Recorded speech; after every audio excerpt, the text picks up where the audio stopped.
Joel Klatt listed Florida as one of the most likely teams to make their first college football playoff in 2025. And he's right, but still, he's wrong.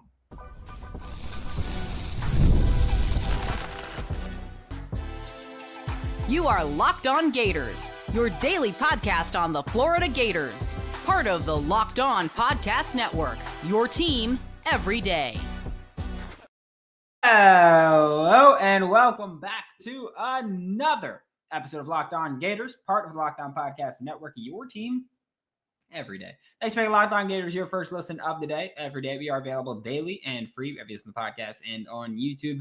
Happy Thursday. I'm Brandon Olsen. Find me on Twitter at WNS_Brandon. Find all my written work with New York Giants on SI. And tomorrow, by the way, we have a potentially big weekend for commits for the Florida Gators. KJ Ford, Hezzy Kent, and we are going to talk about them and so much more. DQ Forkpa as well committing this weekend. Florida could have a huge weekend here. Caden Prothro is going to have Florida's hat on the table, but I'm not. No, I'll just say that. No. But today we are talking about Joel Klatt put his top 10 most likely teams to make a college football playoff for the first time, right? And so, like last year, Indiana would have been on that list, and obviously they made it, so they don't qualify anymore. But here, you got Joel Klatt, and he put them in order, where he put Illinois first. So Illinois is the most likely team to make a college football playoff this year that has never made it before. Illinois went 10-3 in 2024. And honestly, I don't disagree that they should be at or near the top of the list there. And by the way, we will also, first off, let's just say this. Yes, strength of schedule plays into everything. But here's the thing. No matter how we project a schedule to play out, one team underperforming or overperforming can completely throw a wrench into it, right?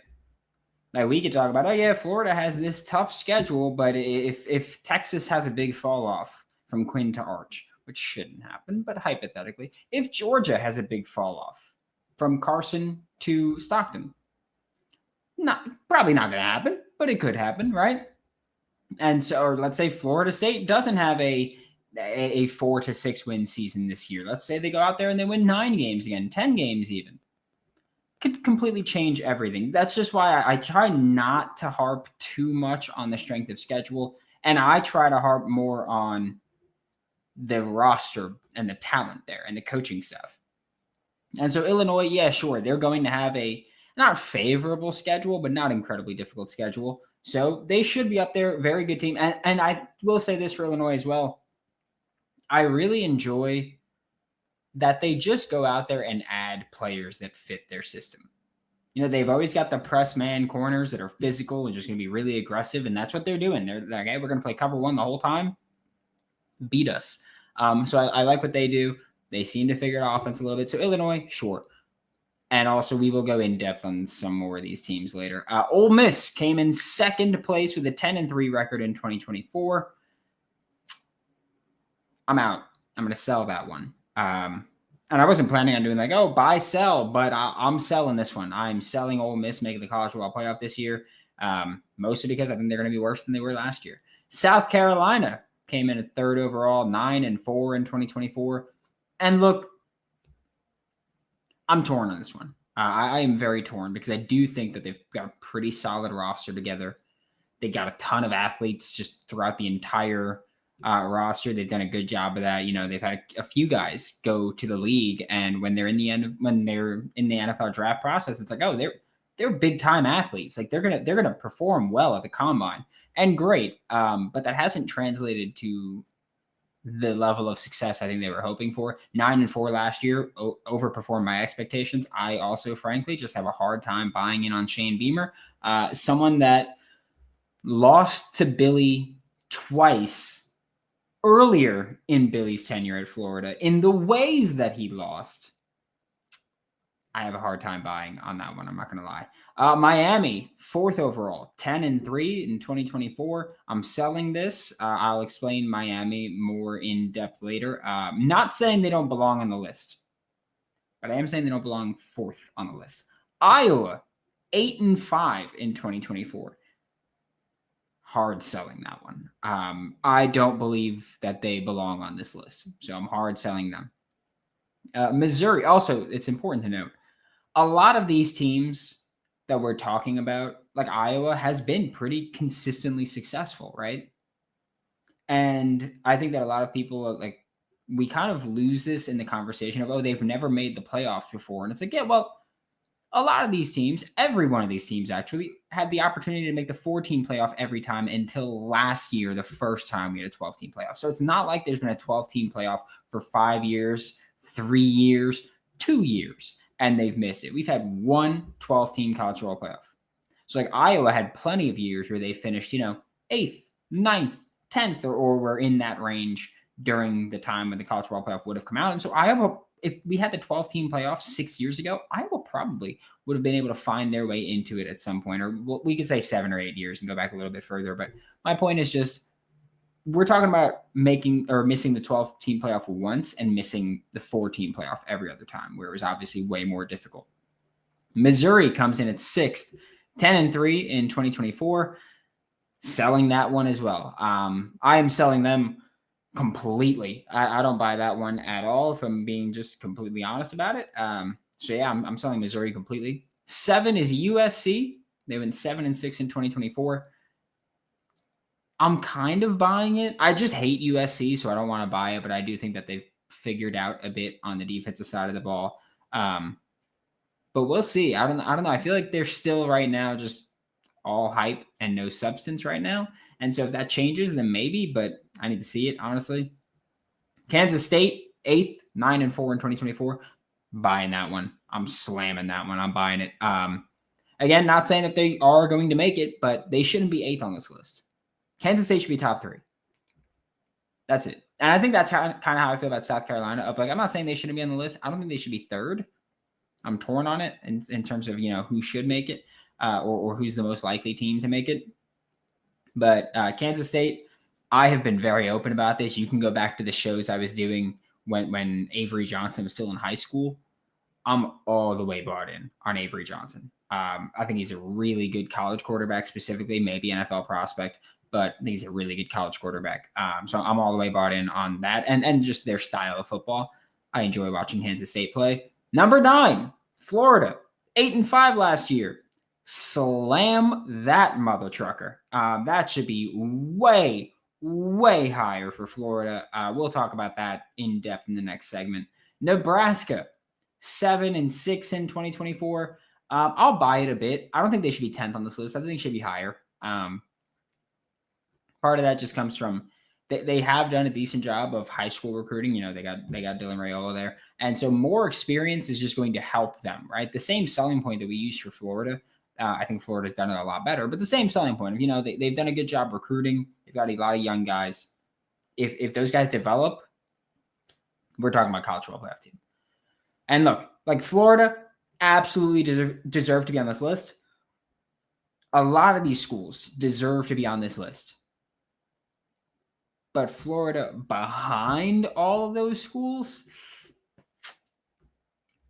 I disagree. We'll talk about that in a minute with Locked On Gators.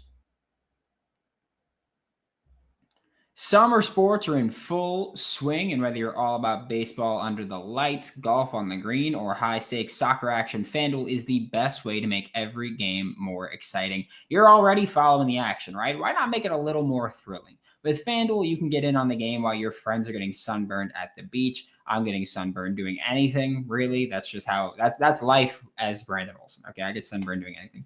If you're new to FanDuel, new customers can bet $5 and get $150 in bonus bets if your first bet wins. Open the FanDuel app today or visit FanDuel.com to get started. Thanks again for making Locked On Gators your first listen of the day every day. We are available daily and free wherever you listen to podcasts and on YouTube. And here's the thing. So when we talk about why Florida should make the playoff, I've been very open. If Florida doesn't make the college football playoff, and it's not a situation where it's like, they should have made it, but they got screwed. Like if Florida just goes out there and doesn't play well enough to make the college football playoff, if Florida goes out there, I think 9 wins can get you in, depending on when the losses come. So I think a 9-3 record can get you into the college football playoff.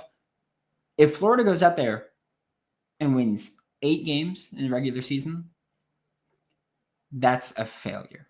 Okay? Objectively, that's a failure. I've said it before. This is without a doubt in my mind a top 12 roster in college football. And the reason that I can definitively say it's a top 12 roster in college football is because I think there's a chance there's a top 5 roster in college football. I do. Like, I think, and look, I have been very harsh on Billy. I've been very harsh on a lot of this coaching staff, right? I don't think anybody here is going to say, oh, yeah, I'm homering it up. Like, I don't think that that's the case at all. I think I've been very realistic and again, possibly even pessimistic with my opinion of this team or of this coaching staff. But their roster building has been phenomenal, right? Quarterback, you've got DJ Lagway. And yes, if an injury happens, you might be screwed, right? You might be. Might not be, but you might be screwed if DJ Lagway doesn't play this season. Or sorry, that is way wrong. If he misses time this season at all for any reason, if he doesn't play the full season, which he is healthy, we know that. We know he's going to start against Long Island. We know that he's going to hopefully be available the entire time. I do like that that rival fan base is going, oh, he's injury prone.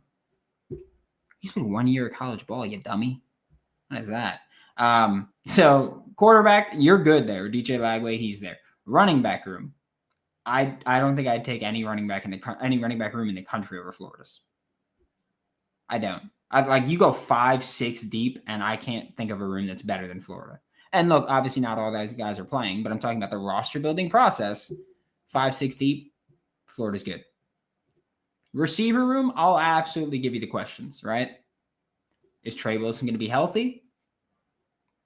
He is someone that has had injuries the past 2 years. Is Trey Wilson going to get to play wide receiver? Or is he going to be stuck in that gadget role that they put in College Football 26? Is Aiden Mizell going to finally break out? I don't know why I said finally, like it's been so long. It was just last year people thought he would, and then he didn't. And then we got this year. Are any of the true freshmen going to step up? Or any of the freshmen from 2024 going to step up and take a larger role? Is J. Michael Sturdivant going to mesh well with this team, which I think he will? But again, I'm just saying as far as asking questions, I'll give it to you for receiver. Tight ends, very good. Honestly, I think the room's very good. They're just not involved in the passing game. But like I can't do that thing where I go, oh, they haven't been productive, so they're not good. Because that's box score scouting, and one, that's fraudulent. Two, you're just not good at this if you're just looking at the box score and forming your opinion off that, right? Especially in football, there's so much context that matters. I do think there are other sports where you can do that at least a bit more, but football is not one of them. You just can't do it. So tight ends, I think, are very good, just not super involved in the passing game yet. Could change. Hopefully will change. Your offensive line has the potential to be the best offensive line in college football this year. You're bringing back 4 of your 5 starters, including an All-American center. You got 2 guys on the line that are at least in mock drafts getting first-round projection. I don't think that's actually going to happen for, honestly, either of them. For Jake Slaughter, I just think that, centers aren't getting drafted like that unless they're generational guys. And if you were a generational guy, you probably could have come out last year. That's not a knock on Jake at all. I'm just saying I wouldn't call him generational, which I don't think is wild. So, like, you're not Tyler Linderbaum, right? And Austin Barber, I just don't think he's a first-round quality player. That's all that one is. Defensively, your defensive line brings back a lot of talent. A lot. Caleb Banks is back. Tariq Sapp is back. I'm including George Gums here. LJ McCray maybe taking another step, hopefully. Now that he's in year 2. Jamari Lyons back and healthy. Makai Boyro played well for a true freshman. Now he's going to step into a larger role, hopefully, with more development and more progress. Your defensive line has a lot of potential to be pretty damn good this year, right? And you know how we know that? Pretty damn good last year, bringing back a lot of the top guys. Crazy, right? Linebacker room, maybe one of the most talented rooms in the country, which I will acknowledge, because someone has mentioned this to me before with the Insider program, that the 2 rooms where Florida is near the top of the country, or two of the rooms where Florida's near the top of the country, are two of the less important positions. Although I'd argue running back in college football way more important than it is in the NFL. So I will argue that. But running back and linebacker, of course, are two positions that have been devalued a bit, and Florida's incredibly talented at them and in those rooms, at those spots. But linebacker room, incredibly talented, just stupidly talented right now, right? I mean, you got Pup Howard, Jaden Robinson back. You've got Miles Graham and Aaron Childs back. You've got Ty Jackson reportedly going to be playing a depth role, special teams contributor here. Got a lot of talent in that linebacker room for 2025 and 2026, if we're being honest. Cornerback room. Devin Moore, very good when he's healthy. Of course, the caveat is that to this point in his career, he has not been healthy basically at all, right? So there's that downside for Devin Moore, that he hasn't been healthy. Dijon Johnson, I think he's pretty damn good. Gives up a little too many bust plays, or maybe not gives up the plays, but when you watch the film, you see him get beat quite a bit, and maybe it's because he's expecting safety help or whatever it may be, but it happens on his side more. Although I will also say I would still play him. I think he's immensely talented, and I think that his skill set is really fun to look at, really fun to watch. The thing with corner and Cormani McLean, we don't know what he's going to be yet, but corner, unproven depth-wise, right? That's kind of what we're talking about with the questions in this corner room, is that you're one injury away from being in a very uncomfortable spot with the cornerback room. And one of the guys that is reliable when healthy is a guy that's always one play away from an injury. So, and that's not me trying to bash him. I know people get mad when I say it. It's just the best ability is availability, and you haven't been available. I would love it if he plays a full season perfectly healthy. Even if his play drops off a little bit, if he's fully healthy for the year, I would love that for him, because I think that would really help him answer some questions for the NFL. So cornerback room, unproven. At the top, pretty damn talented, though. Safety room, I like him. And I'm including the star spot in here, so I'm including Sharif Denson in here. So Jordan Castell, Bryce Thornton, Sharif Denson, Aaron Gates. Of course, Aaron Gates dealing with injury. We don't fully know what he's going to be like. I know there were quite a few people that were like, he's going to be ready in the spring. I have been very adamant since the injury that I don't think he's going to be ready for the start of the year. This isn't me saying that with medical opinion, medical feedback, nothing like that. It's just me trying to say, hey, like an injury like that at the time that it happened, if you watch football enough, you know generally what those timelines are. And some guys are going to be ahead of schedule. Some guys are going to be behind schedule, which is why I just try to say, hey, I'm going to take the average here. And every person is different. Everything is different. But that's just how it goes there. And, of course, special teams. Got Rocco Underwood back. That's all that matters, right? That's all that matters. You got Rocco Underwood. You got Trey Smack back. You got Tommy Doman coming in from Michigan. All that matters. You're good there. We're going to talk about some of the other teams that Joel Klatt was wrong about when we go back with Locked On Gators.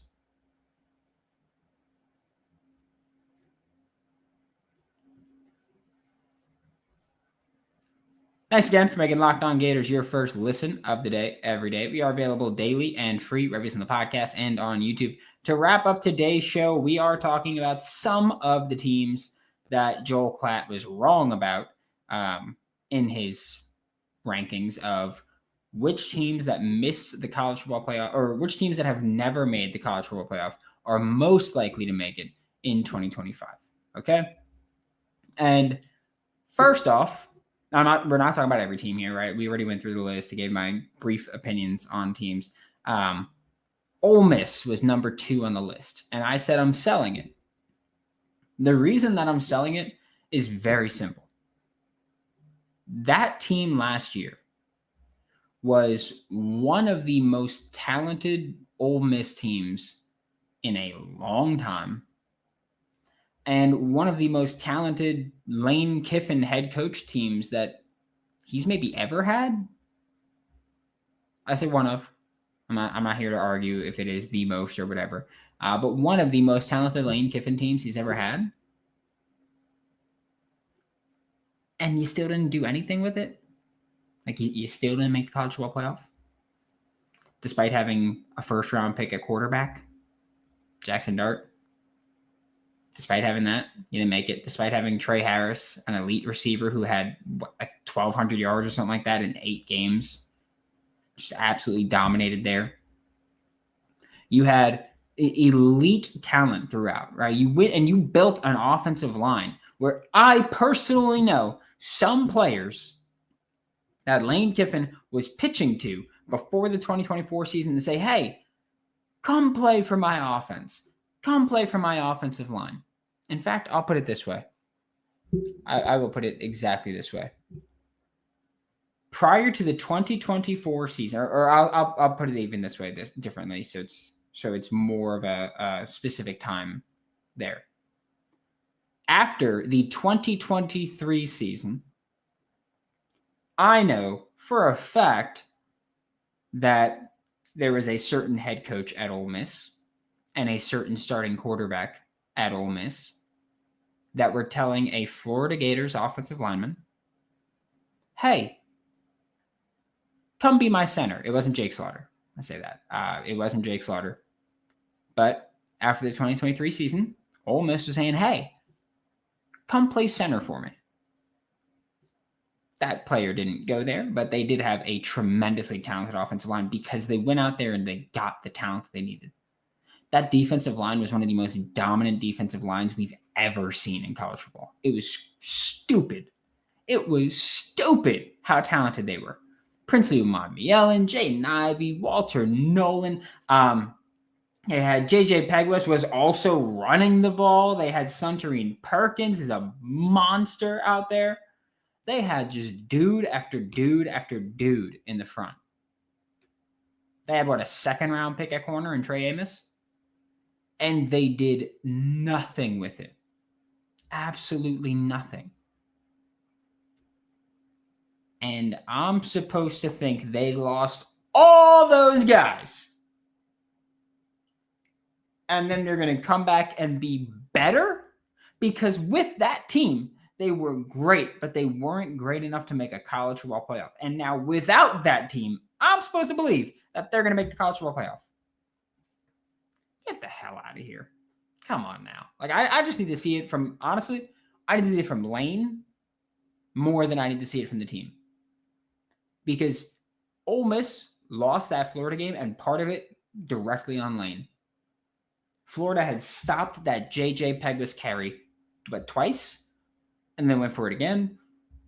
They had made some dumb plays. They did stupid things. Lane Kiffin lost that game more than any player on that team did, including Jackson Dart, who didn't play well. But Lane Kiffin lost that game more than anybody else. Okay? Miami is also on this list at 4th overall.